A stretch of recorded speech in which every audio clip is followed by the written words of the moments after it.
Hello Year 10 and welcome to your next Film Studies GCSE video on Singing in the Rain.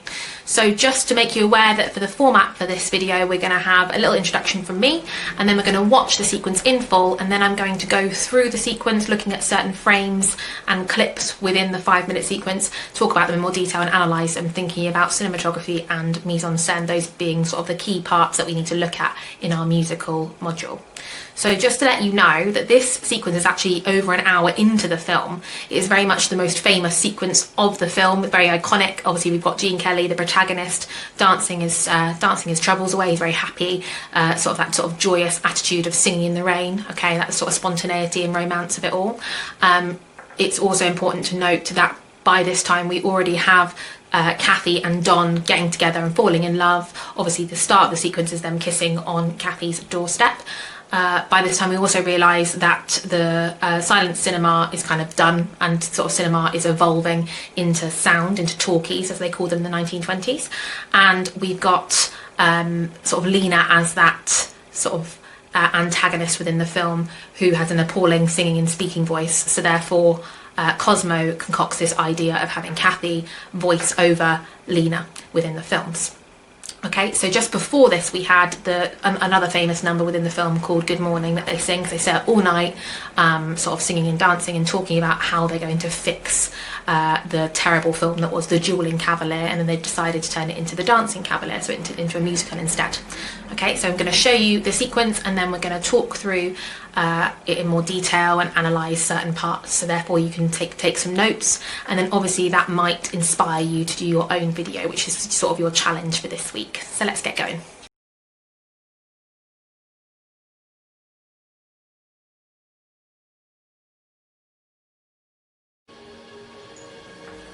Good night, Kat. See you tomorrow. Good night, darling. Take care of that throat. You're a big singing star now, remember?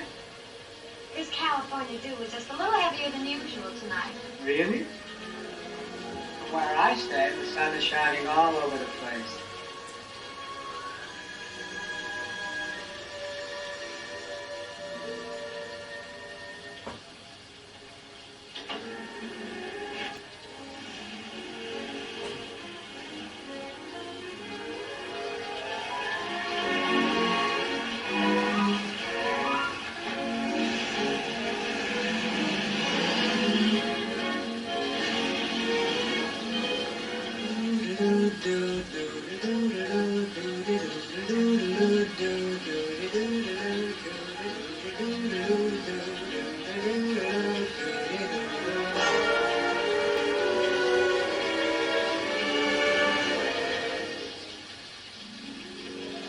Singing in the rain, just singing in the rain. What a glorious feeling, I'm happy again.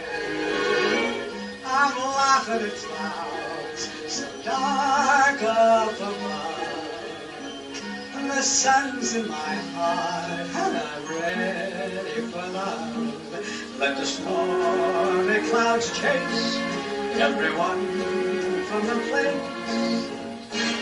Come on with the rain, I've a smile on my face. I walk down the lane with a happy refrain, just singing, singing in the rain, dancing in the rain. Yeah, yeah, yeah.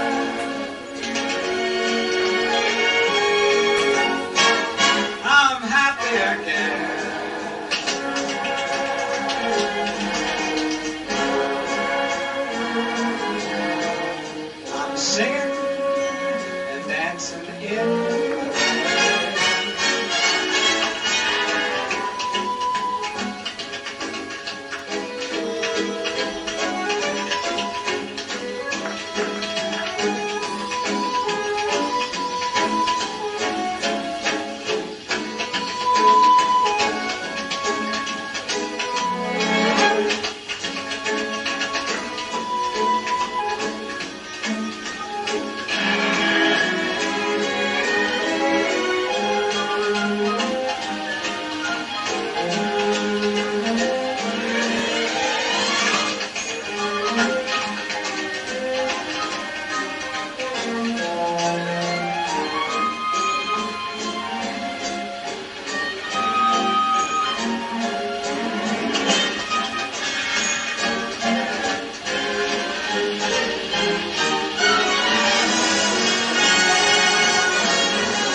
dancing and singing in the rain.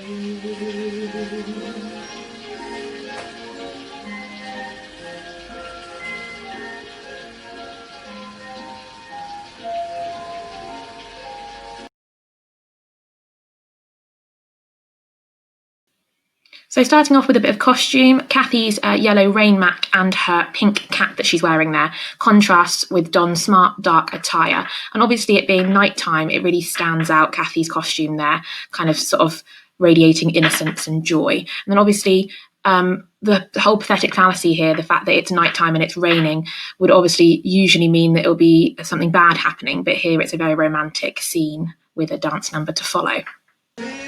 Then we fast forward a bit to Don wandering aimlessly down the street. He's not using his umbrella, which sort of signifies the fact that he has a carefree sort of attitude, doesn't really care about the rain.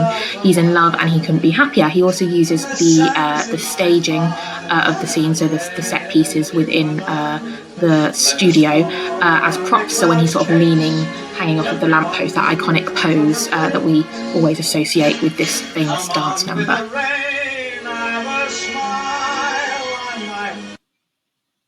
And it's fair to say that the umbrella itself is the most effective prop in this dance routine. He's almost sort of using the umbrella as if he was dancing with a woman, sort of twirling around very dramatically. And then in the background of the set there, we see a shop window display. And that is sort of illustrating how women were kind of perceived within the media at that point in time in the 1920s, sort of objectified as she's selling cigarettes. And obviously, the fact that they're selling cigarettes gives away the time period as well. It's important to note that there's also elements of slapstick comedy, so that's physical comedy here. So obviously you can see him there sort of playing around with the water pipe, again showing a carefree attitude. And it also shows Don's more playful side, mirroring Cosmo's behaviour in Make 'em Laugh. And then there you've also got sort of defying his professional persona that we saw at the very opening when he says dignity, dignity, always dignity. He's now sort of far more carefree, playful, rather than being the serious Hollywood hero. So finally, we've got another contrast between the police officer and Don as he's kicking around in the puddles. The police officer folds his arms and looks very disapprovingly at Don, and then he kind of shrugs innocently, like he's just been caught out, like a 5-year-old child being scolded. It's really important here to note that in 1920s, acting like this was not very masculine. It wasn't very professional, shall we say. So it's kind of showing Don off to be that playful man in love.